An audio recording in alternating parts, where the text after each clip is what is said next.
Thanks, Jen. Perhaps the greatest ancient astronomers were the Mayans, who lived right here where I'm standing. The Mayans inhabited the Yucatan Peninsula in Mexico and Guatemala. These people made astronomical and seasonal observations which rivaled anything seen in Europe during the Roman Empire or the Dark Ages. These amazing people mapped the heavens, they evolved the only true writing system native to the Americas, and they were masters of mathematics.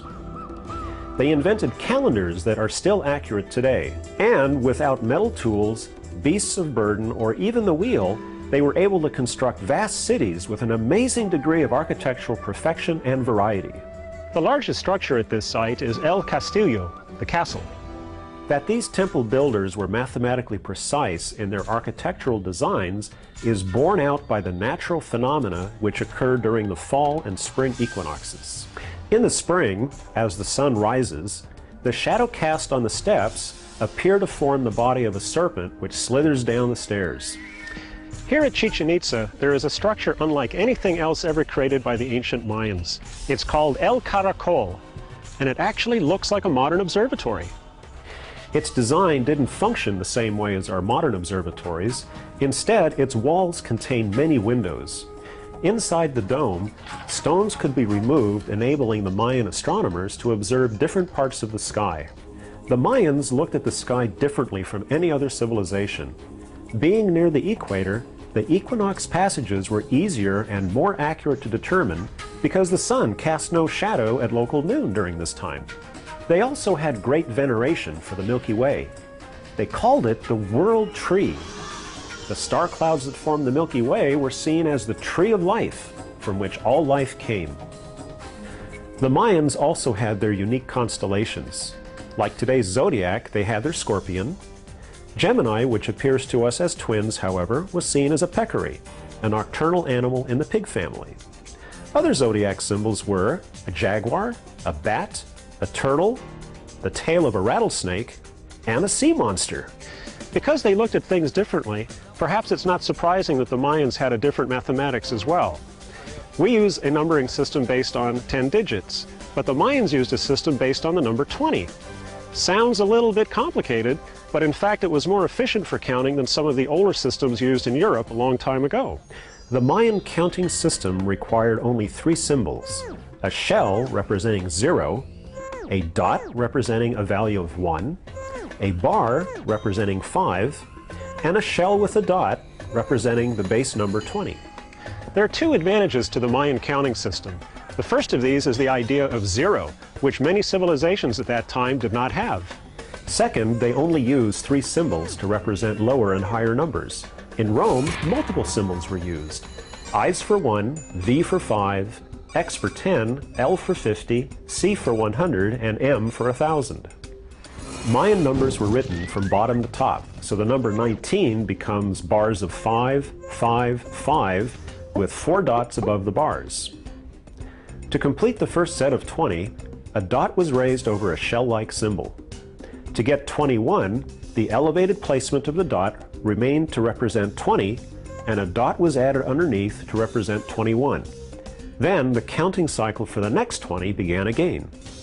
So what do you think the number 40 or 41 would look like? In Europe at this time, people still struggled with the Roman numeral system. That system suffered from 2 serious defects. First, there was no 0. And second, Roman numbers were entirely symbolic, having no direct connection to the number of items represented. So, are you ready for a challenge? Okay. Working together, try adding 21 and 33 using the Mayan system. Then try adding 21 and 33 using Roman numerals. This is a good time to pause the program. So how did you do? Let's check your work.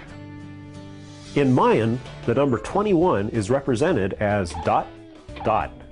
33 is 2 bars equaling 10, 3 dots for units, and an elevated dot representing 20.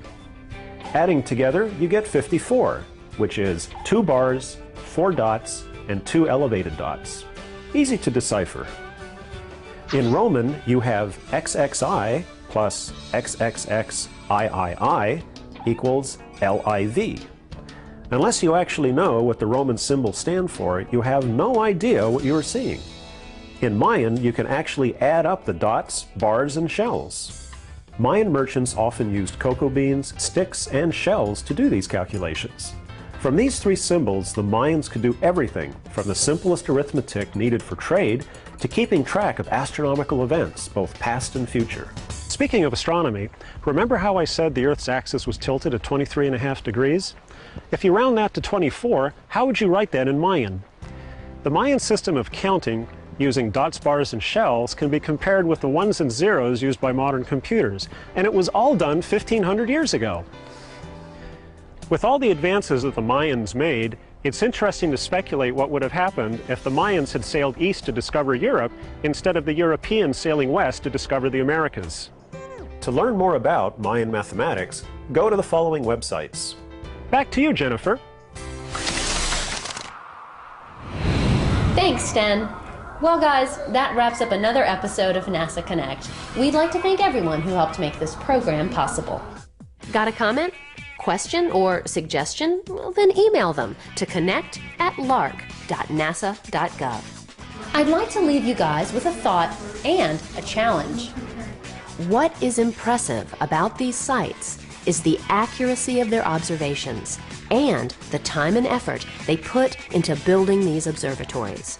Looking back at these buildings and places, we see that the ancients had a natural connection to their environments and that they were also capable of high-tech accomplishments in their own times.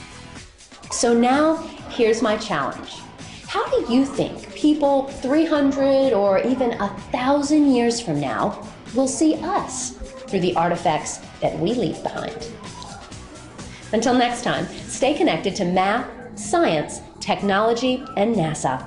Goodbye for now.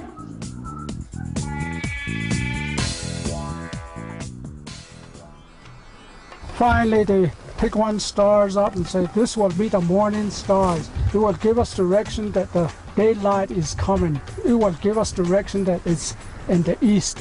Then the next one is the evening stars. It will tell us it's in the west direction. It's almost nighttime. They liberate it more, like the Dipper and all that. It revolves in different position. It will tell us if it's fall, spring, or summertime, wintertime.